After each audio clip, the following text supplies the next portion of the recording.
be on stage with you.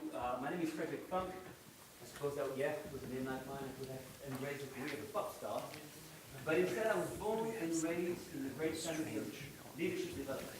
And I've been dedicated to that industry for the last 15 years. First as a practitioner, and today as a business leader with more than 250 senior practitioners working with me in EMEA. Can you hear me okay in the back? Is that all right? All right, so as a business leader, when I look at the leadership development industry, suffice to say that it's a booming industry. It is, as evidenced by the average spend year on year by organizations like yours. But despite the fact that you're putting more money on the table, when you read Human Capital Report, what do you find? Well, you find that the leadership challenges faced by organizations haven't changed much. We're still struggling with change leadership. We're still struggling with making collaboration happen across silos. We're still struggling with strategy execution and staff engagement. And I compound that with the fact that every 3 years, we are exposed to a new trend coming from the leadership industry and the HR industry.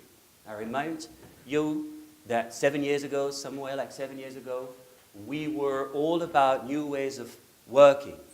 Okay? 5 years ago, you were asked to invest in HR analytics. 3 years ago, it was requested from you to have, I can hear myself better, even, that's better. 3 years ago, you were asked to invest in an innovation campaign. Today, it's all about digitization. I don't need that, thank you. Today, it's all about digitization.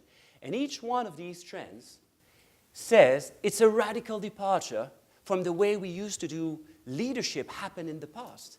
And where does that leave us?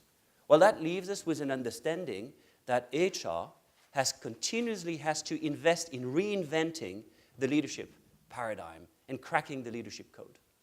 And so one of the questions that I have in my mind is, what are we running away from? We want to embrace innovation. We want to be future-oriented, and I like that. There's nothing wrong with that. But what are we running away from? And that's why I want to spend a bit of time with you and having kind of a healthy debate, if you allow me to do that. Because when you spend time here, then the first thing that you realize is that the leadership development industry, well, it's an industry. So it's a business. So it's one people like you to consume.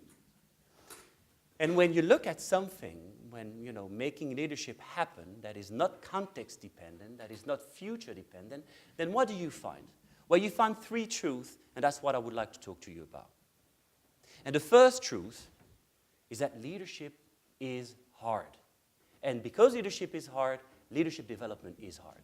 And there's no technology, there's no innovation that's going to make it easier for you.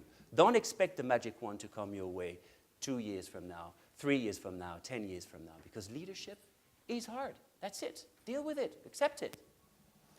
One of the things that I see, and I find it concerning, nowadays a lot of HR are coming to CCL or any other organization and they say, what's new? Show me what's new and different in the realm of leadership development. As if to say, we are bored with the old stuff. We're annoyed with the most traditional methods. But then we find ourselves in a debate where we have to choose innovation over what's effective.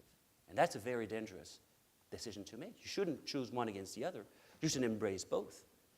And let me make that very concrete to you. Can I ask you all to raise your hand, please? I'm going to ask you a question.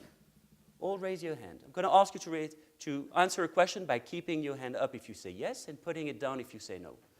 Do you believe, folks, that you have more potential than what is currently reflected in your performance level on a day-to-day basis?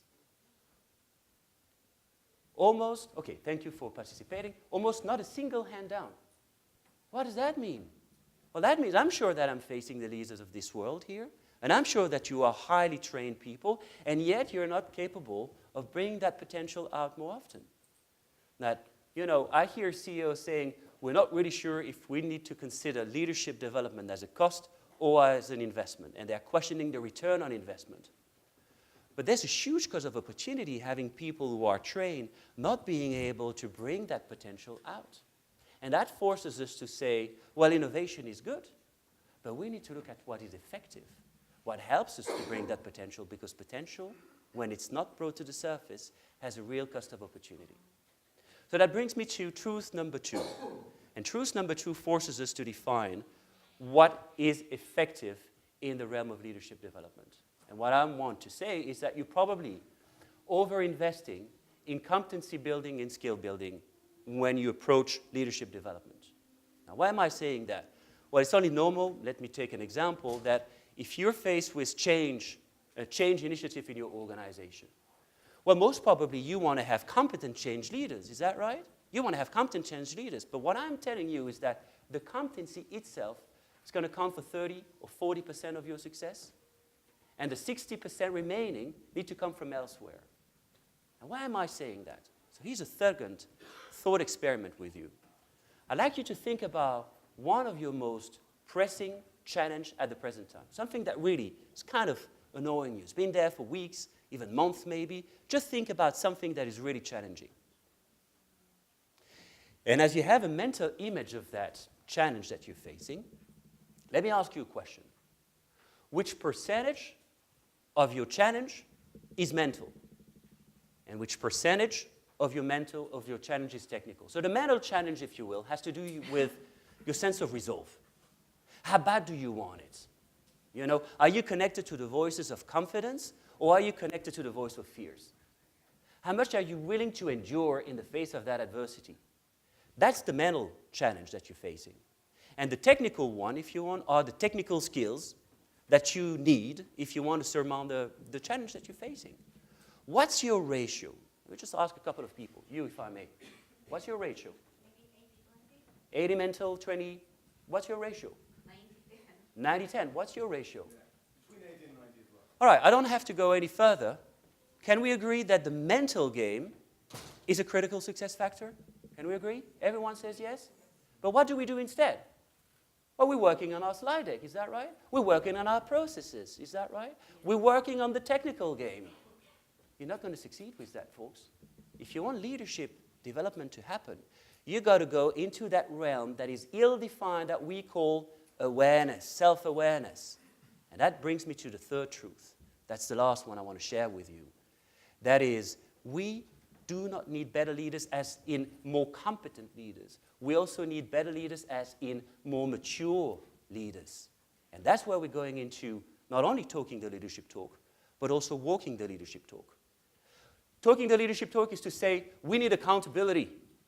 I hear CEO, it's very hard to get ownership nowadays. But then when we're confronted with whether or not we are accountable ourselves, that's where we realize that we may be in jeopardy. Quick survey to finish, because I see that the countdown is already at 8. How many of you over the last 2 weeks have procrastinated more than you wish you would? Come on, be with me. Have eaten more than you wish you would? Have exercised less than you wish you would?